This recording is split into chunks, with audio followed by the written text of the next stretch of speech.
Western Australia's stunning coastline has recently been ravaged by a deadly predator.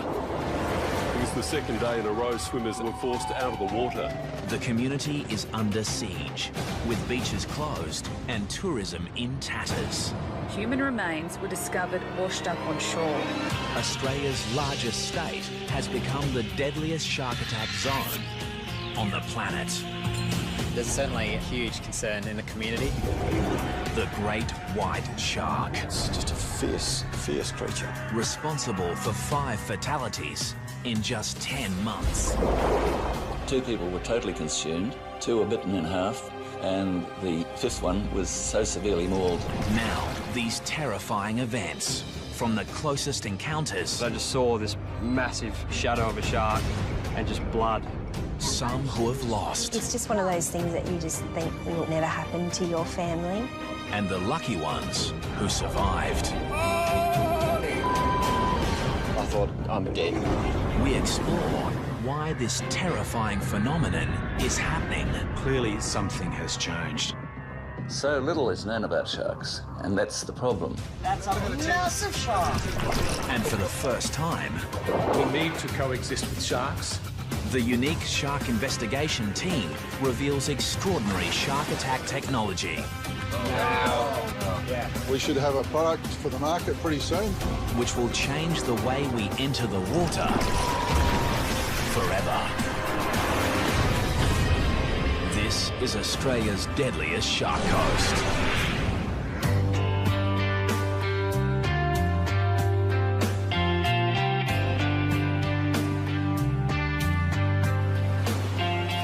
Western Australia's coastline spans over 12,000 kilometres of some of the most beautiful beaches in the world. But recently, they've become the most dangerous.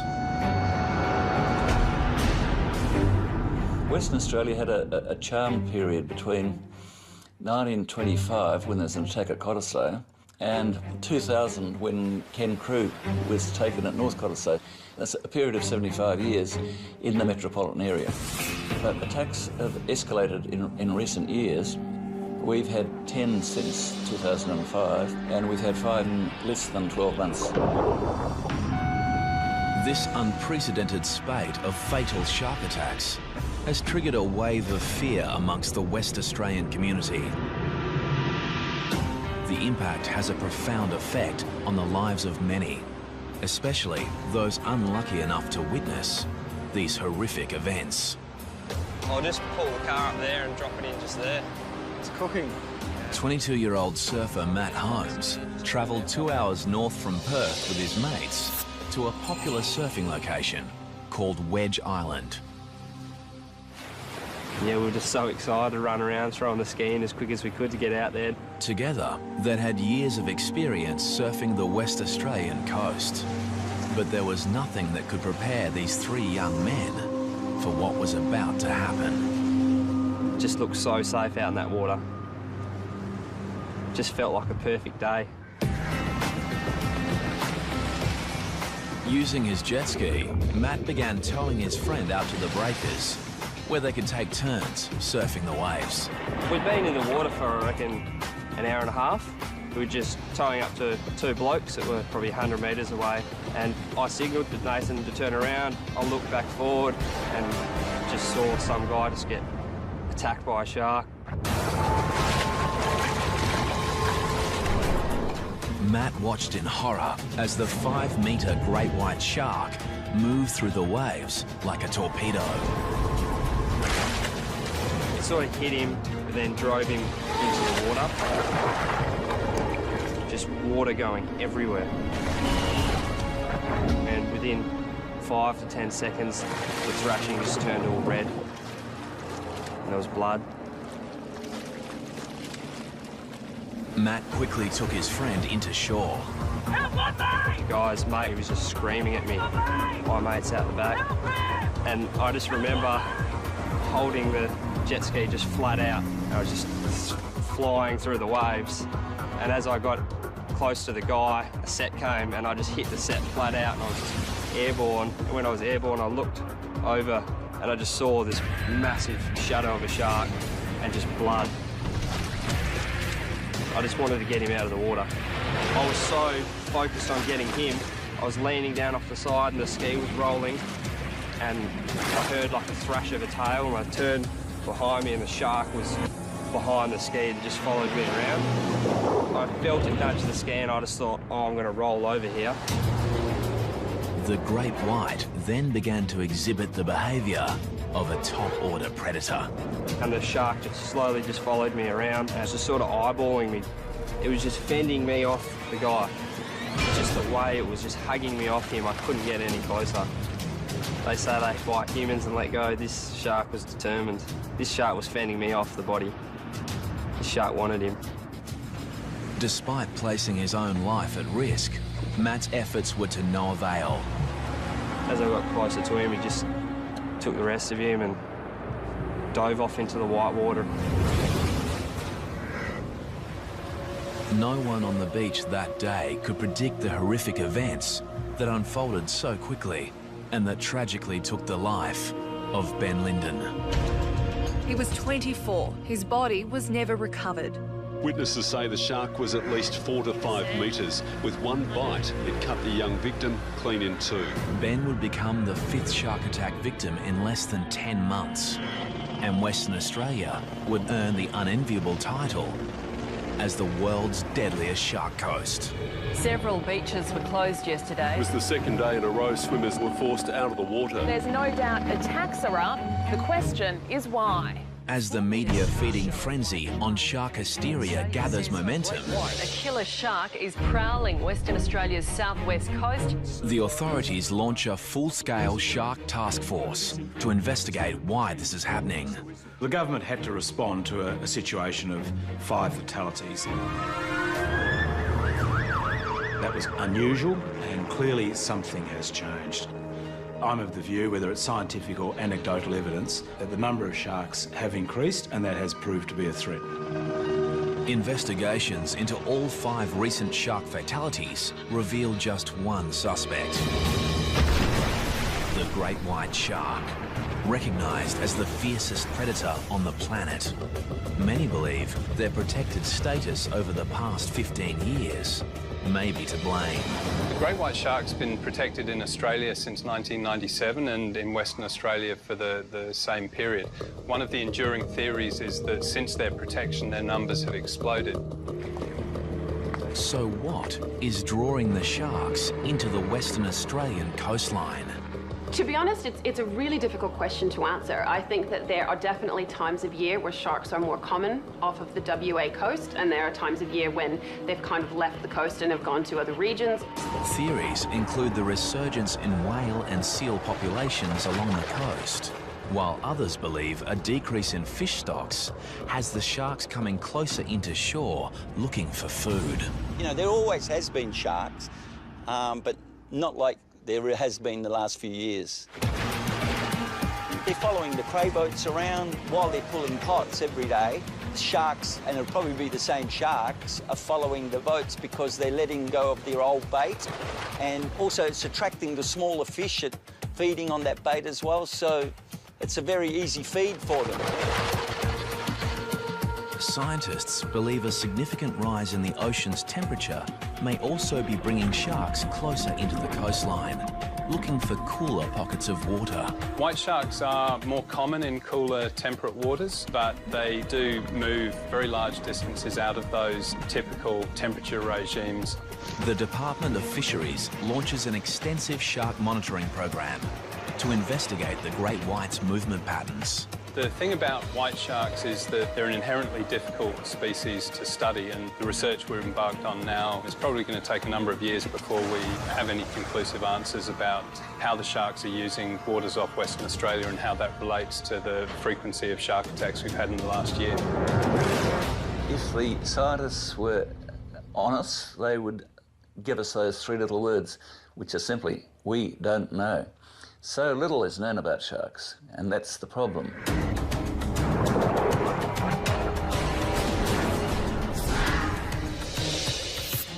While the quest for answers continues, the world's attention turns on Western Australia's south coast. Peter Kermode was moored while diving, but the 33-year-old couldn't be saved.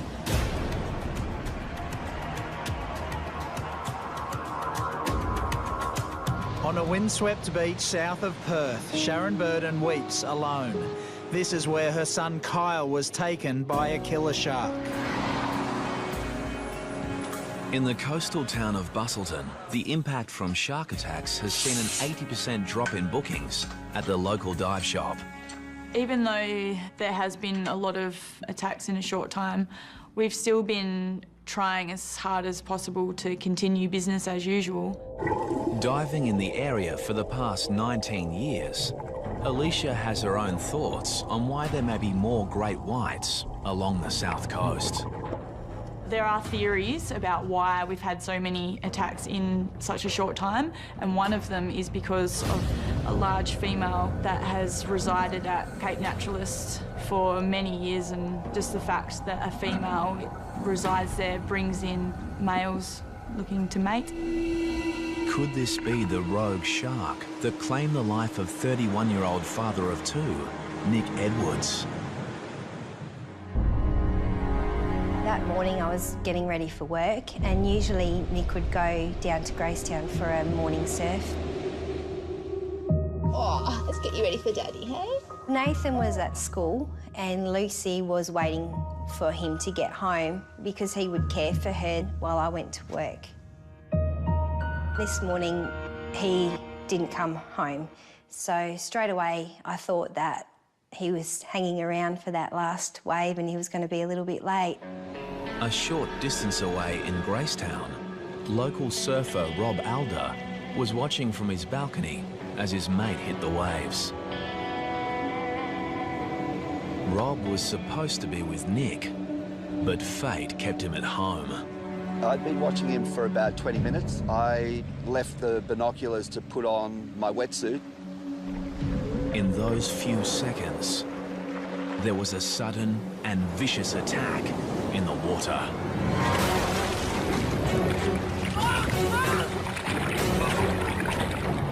I came back to the binoculars and saw just a half a board bobbing around, and I thought maybe he'd had a heavy wipeout and possibly broken his board, which is not uncommon here, and that he'd surfaced, but I let a couple of waves roll through and he didn't come up, and then I figured something wasn't right. And so I jumped on my bike after calling the sea rescue. As I was cycling down the path, there was somebody running back up yelling, "Shark, shark." When I arrived down here on the point, my friend Craig was already in the water up to his waist. He started waving at me furiously, so I ran down to where he was. He was handling a person, obviously a surfer. He had a wetsuit on, and he was trying to get him out of the water, but the rocks are really difficult here. So together we managed to lift him, and it was then that I realised he'd been attacked by a shark. But in the frenzy, Rob had not identified the shark attack victim. He was about to get the shock of his life. There were quite severe lacerations on his upper thigh and the calf of his right leg. Nick. As they assess the victim's injuries, Rob Alder is shocked to discover it's his surfing buddy, Nick. Here, pressure here. I took the leg rope off my board and wrapped it around his thigh as a tourniquet and started CPR and mouth-to-mouth. The fellow surfers desperately tried to revive Nick until the paramedics arrive. Say yummy, baby. Meantime, Nick's wife, Melissa, is at home, oblivious to the drama that is unfolding. At that time, I was quite anxious and I started ringing the hospital.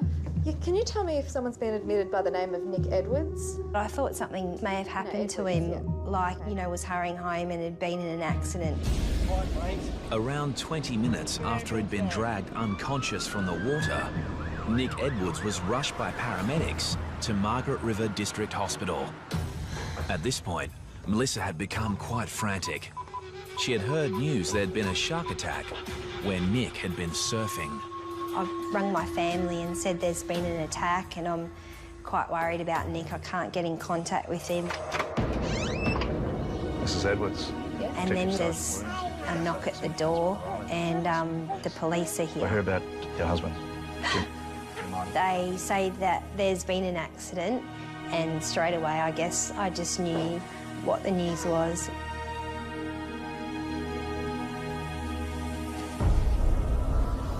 The victim was dragged from the water unconscious. He died on the way to hospital. For Melissa, coming to terms with her husband's sudden death had her reassess how she felt about sharks. When they are coming close to shore and putting people in danger, I think it's really important, if they can't be removed from the area, then that they are destroyed. Somebody said to me, what right do we have to play God with the sharks? There's no price you could put on a human life. But in the rising debate on culling sharks, conservationists fear the wrong message is getting across. White sharks are the apex predator in our marine environment, and it's really important to understand how important they are. If you take out apex predators in an ecosystem, all the other lower predators multiply and the whole system comes out of balance. So we do need to protect white sharks, and if people enjoy eating local seafood, they enjoy scuba diving, whatever it is about the marine environment they enjoy, they have to understand that white sharks are critical to maintaining that balance.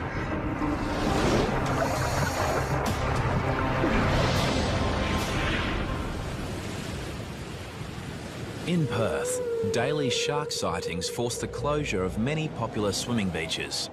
But despite the increased shark threat, there are still a few brave souls who aren't afraid to venture into the water. I'd like to welcome everyone aboard Blue Destiny. My name's Mark, I'm the skipper. Today, divers are heading to the northern tip of Rottnest Island, a popular tourist island just off the coast of Perth. Do you want to see a shark? Hope so. With some trepidation, they're about to dive the exact same location, which only 12 months ago was the scene of a horrific shark attack.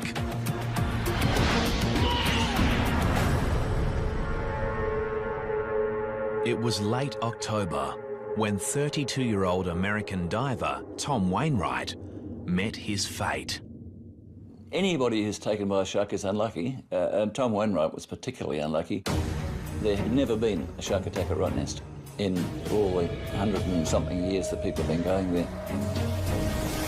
Sergeant Pete Bayan was on duty that day. He was called to investigate the circumstances surrounding the attack. Tom and his two friends, Alison and Justin, had decided to go diving on the north of Rottnest. They're all qualified divers.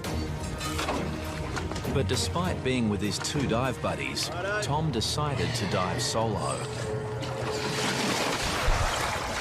It was a fateful decision, as moments after entering the water, Tom was attacked by a 4-metre great white shark.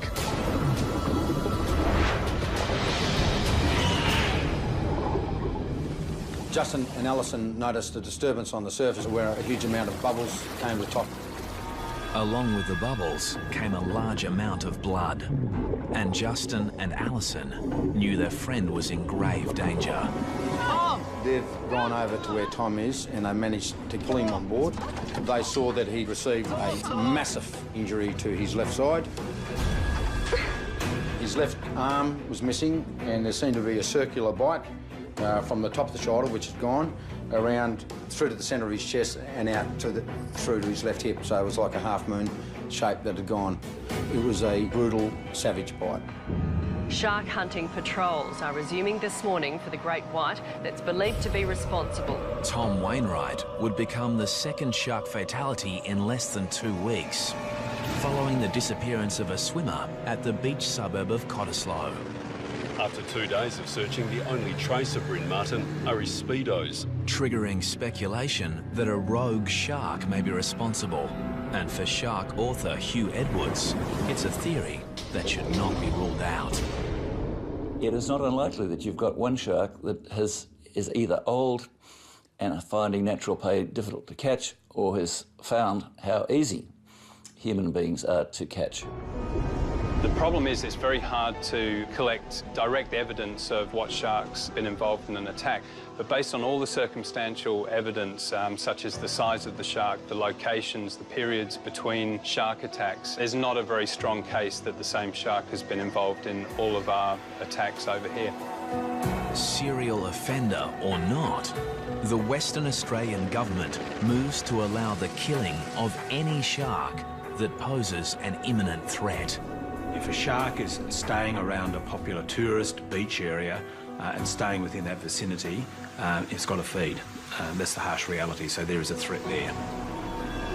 I take a view that we have a responsibility to protect people using the beach, particularly families and young children. So this deadly hunter has now become the hunted. The baited hooks were set up in a capture and kill operation, the first of its kind in WA. One of the big problems is actually even establishing what an imminent threat is. If a shark is seen and has been spotted and people have been removed from the water, then there really isn't an imminent threat anymore. So it seems to be quite an impractical policy, but the impact it's having on people is actually to increase the fear that we're trying to remove without really making people safer. As an alternative to killing sharks, the government assembles a special team of shark experts at the University of Western Australia to investigate how to make people feel safer in the water. We've got the 2 white shark brains here. Professor Sean Collin, a world leader in shark sensory biology, leads a team of specialists who have spent many years attempting to understand shark behaviour. The great white shark is one of the largest predators in the world of the cartilaginous fishes family. It's been around over 400 million years and has developed a whole battery of sensors that makes an exquisitely tuned predator. The team's research into shark sensory systems has led to the development of new shark deterrents, which the team is now preparing to test in the field. For the first time, they are packing up their entire laboratory and taking it into the domain of these deadly predators. This is a large undertaking, but I believe this is a wonderful opportunity to restore confidence of the public to re-enter our beautiful waters. As they embark on their 1,100-kilometre journey north, the team is hopeful that they'll get some results. Whenever you are developing something in a lab, however great it is, you need to go and test it with some real sharks because they're going to be the ones that tell us whether it works or not. Shark scientists from the University of Western Australia are about to test new shark deterrent technology in an effort to make people feel safer in the water. At a remote beach location, the Oceans team is about to trial an eco-alternative to the highly controversial shark nets that are used in some parts of the world. Netting on beaches has been used for many years to deter sharks, but there's a lot of evidence now to suggest that that is not effective and that, in fact, sharks and many other marine life are killed by these nets. The alternative is a bubble curtain, which quite simply is a wall of bubbles designed to interfere with the shark's senses, including hearing, as well as the shark's lateral line. Lateral line extends over the head and flank of all sharks and detects very minute water movement as the animal moves through the water. Research suggests that sharks will be frightened away by the interference caused by the bubbles. This theory is reinforced after a few days of testing in the field. And you can see it perfectly how he's well within the testing area. Sharks are recorded entering the bubble-free zone, while amazingly, no sharks venture into the bubble net area. We've taken something that was developed in the lab, we've shown we can actually test it in the field, so it's been an absolute success. The team is hopeful that one day bubble curtains will become an eco-alternative to shark nets around the world.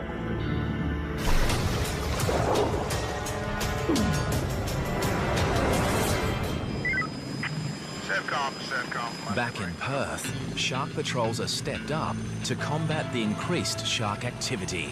A massive 4-metre white pointer shark, half the length of the water police boat. Where's the nippers? Here, the rescue helicopter spots this deadly predator lurking frighteningly close to a group of children. Hundreds of teenagers were forced out of the water.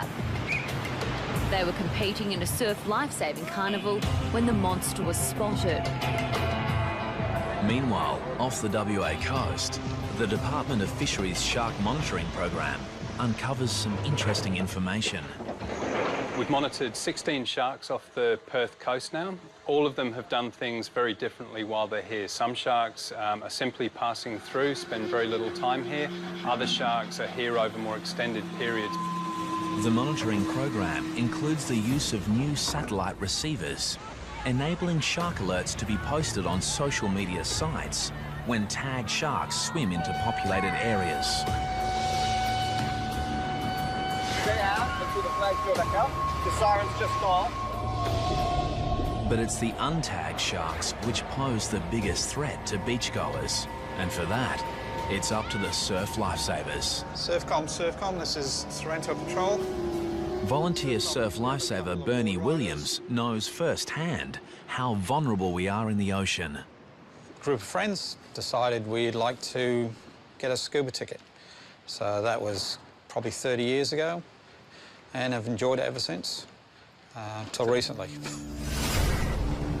A few years ago, Bernie was with these same friends, diving an ocean reef off the coast of Perth.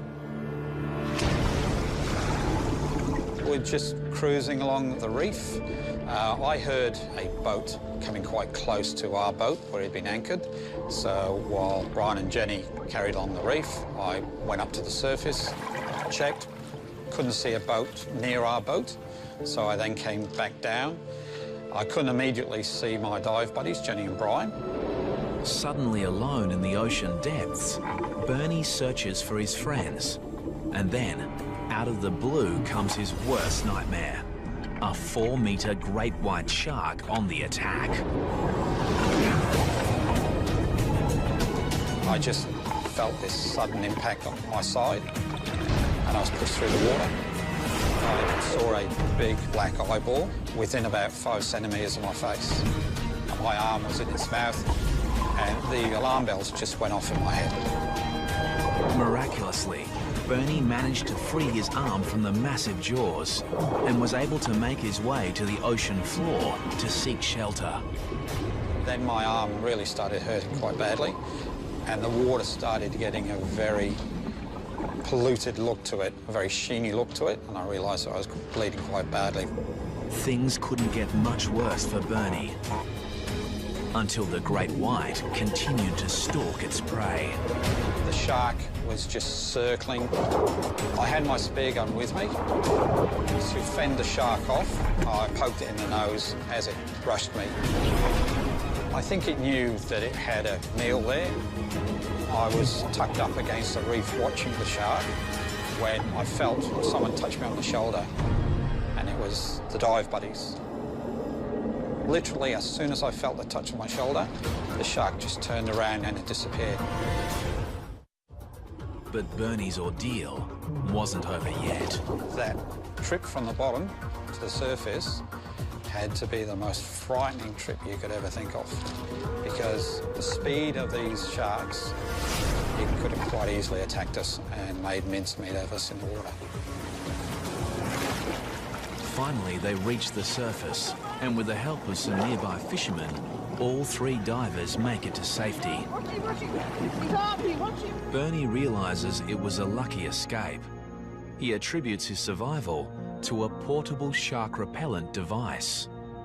My belief is one of my dive buddies, Brian, was wearing a shark shield, and I think that probably deterred it because it just took off. The shark shield works by emitting an electrical current that theoretically deters sharks within a 3-metre radius of the device. Right at the surface. Big one. Right now, the shark shield is being tested by the oceans team off the WA coastline. So we're just attaching the shark shield to the top of the rig here. The scientists have baited and set a number of stereo camera rigs, and all they have to do is wait.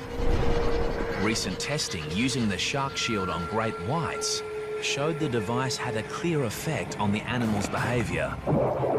But it also showed that the shark was not repelled in all situations. Essentially, if a long enough period of time was given, the sharks would eventually still take the bait while the device was active. And so, really, it's still a little inconclusive as to whether this device is really functioning as effectively as it could do. Yeah. And when the scientists review the footage from their own experiment... And he just goes that. On the nose Yeah, yeah, you got it on the beak. The results reinforce the theory that the sharks get used to the device over a period of time. Yeah, he's now straight away coming back. Yeah. So really what we need to do is look at ideas and how we can actually change the electric field so that when those sharks come round again, they're not presented with the same original source, it's actually a different field. And so this would then continue to be an effective repellent over a long period of time.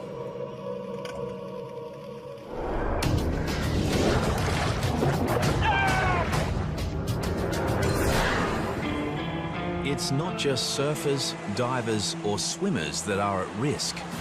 Any surf craft on the water is in danger of being attacked by sharks. As Martin Kane discovered while surf skiing with friends at a popular beach just north of Perth.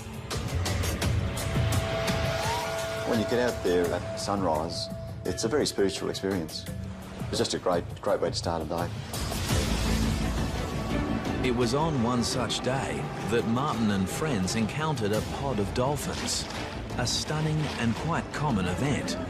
Except these dolphins were behaving strangely. There's about 5 dolphins on my right as I passed by. We're actually huddled up together in a very tight formation, almost floating. We stopped for a while. Martin stopped, but a few of the rest of us stopped for a bit longer because we were so interested in him.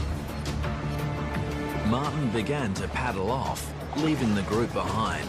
And at that moment, a 3-metre great white shark began moving towards him at a speed estimated to be up to 45 kilometres per hour. And then this almighty crash and bang. So I grabbed the ski in its jaws, lifted it up in the air, probably 2 or 3 metres, and the knife toppled out on the front. Martin's screams went through the air, and all I could see was the ski being spun around and just thrashing and splashing. When Martin finally surfaced, he realised he'd been attacked by the world's deadliest predator. It was just an awesome power of this thing. The tail was just going, you know, left to right like this, and the head was going in the same direction. And I could hear a sort of a hum coming off, you know. Just an amazing, just a fierce creature, absolutely, you know, going ballistic. The shark had ripped a huge hole in Martin's surf ski, and he was 150 metres from shore and even further from his friends. I was swimming to shore, felt like in concrete almost. And all I was thinking of, perhaps he's going to take my legs, or I get chopped in two. With the great white right behind him, Martin was now swimming for his life. All that was going through my mind at the time was, I'm dead, perhaps he's going to take my legs, or I get chopped in two. Luckily for Martin, his friends Kim and Dale were quick to react. Dale said, get on the back of the ski. So I scrambled up like a mad cow and nearly tipped him into the water. All 4 men were still in danger, so they grouped closely together and paddled for their lives. If the shark had come back in any direction, then the guys would have had a go at it. But it wasn't until I got to the beach and looked back out to my ski to see the shark doing a victory lap around my ski that I really thought, oh my God, that was close. Since the attack, Martin has reassessed his relationship with the sea. It's changed the confident attitude that we used to have, you know, go out in the mornings, a bit of deep breathing, you know, fresh air, dolphins, to, the sharks out there, you know.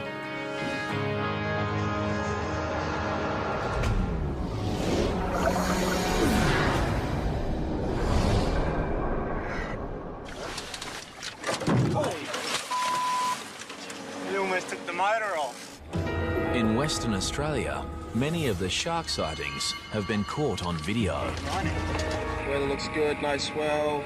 And none more chilling than this footage, taken by freediver Nathan Podmore while on a diving expedition 4.5 hours north of Perth. Hopefully there's a few fish about.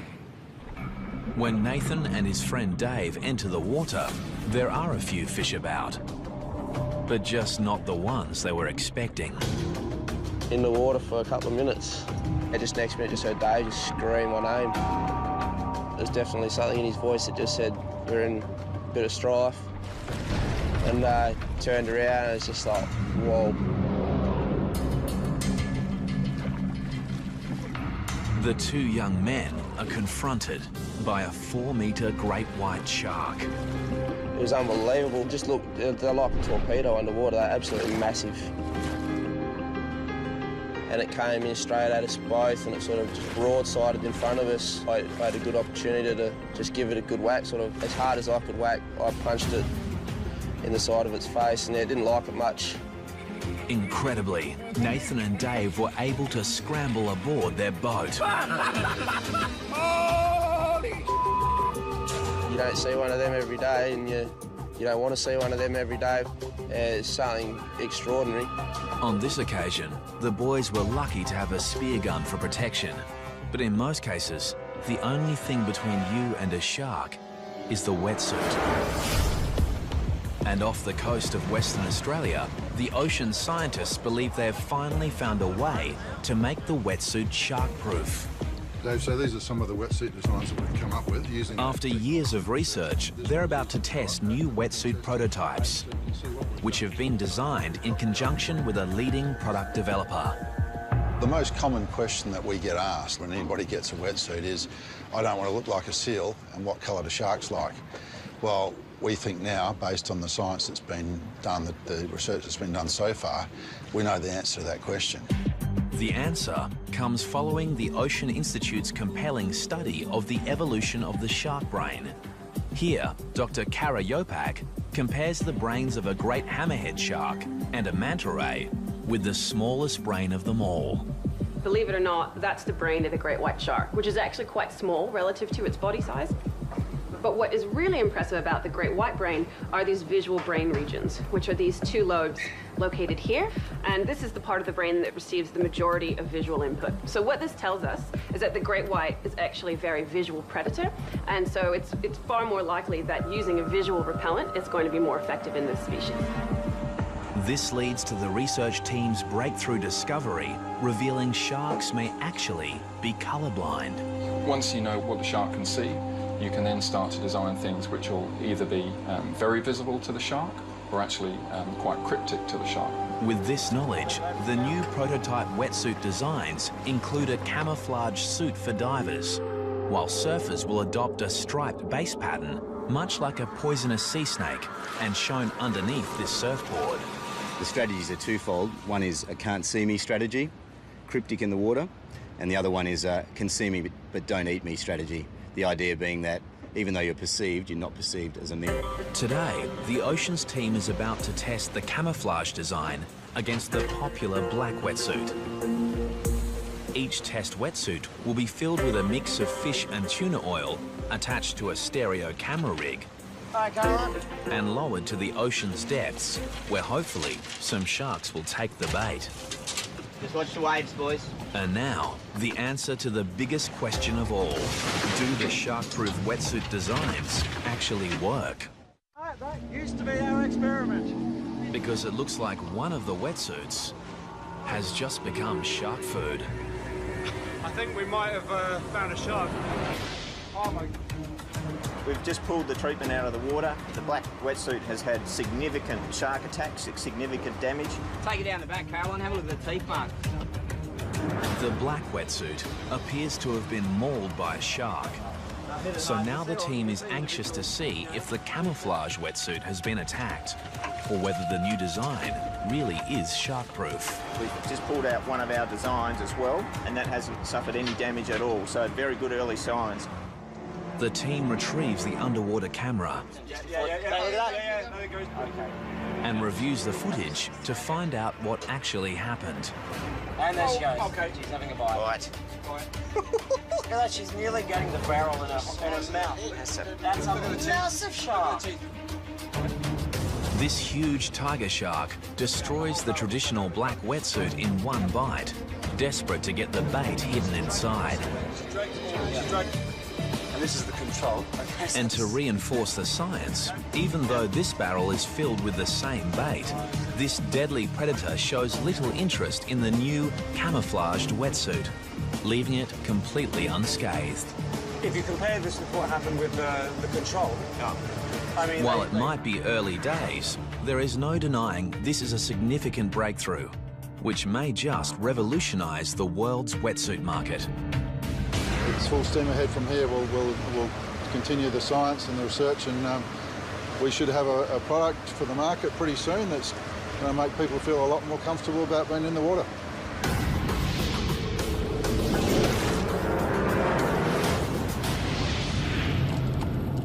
Any encounter with a great white shark is going to leave its mark.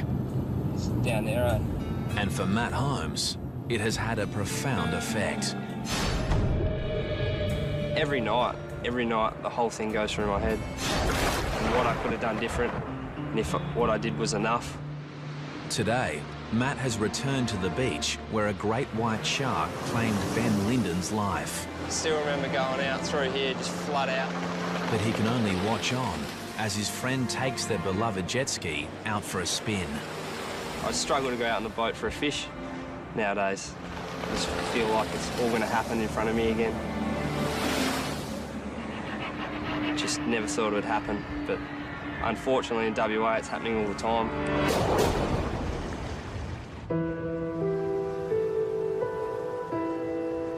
Going back to Gracetown is a good feeling for me and the children because that's where we feel closest to Nick. The loss of Melissa's husband, Nick, means her life and the lives of her children will never be the same. Because Lucy's quite young, we go down onto the sand and there's a cross still in the sand, so she decorates it and plays in the sand. And despite a great connection to the ocean, the young family isn't ready to venture back in. And I know Nathan's never going to go in the water again. And the question remains, will it ever be safe to go back into the water? There is no doubt that the shark fatalities and the increased sightings of sharks has affected the behaviour of people. So it's affecting our lifestyle because one of the great things of West Australia are our beautiful beaches, our long coastline and the enjoyment of that environment.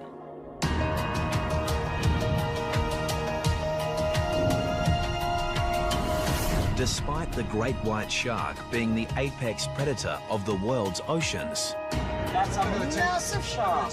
and all the scientific minds and money behind the research, these formidable animals remain an enigma. But shark scientists believe that is all about to change. It's my hope that we can very soon understand more about the shark and the environment in which it lives. We need to coexist with sharks. Their presence within our ecosystems is vital. At the moment, the only certain things we can say is that there will be another shark attack. We don't know when and we don't know where. And there is one more certainty. For now, Western Australia remains the world's deadliest shark coast.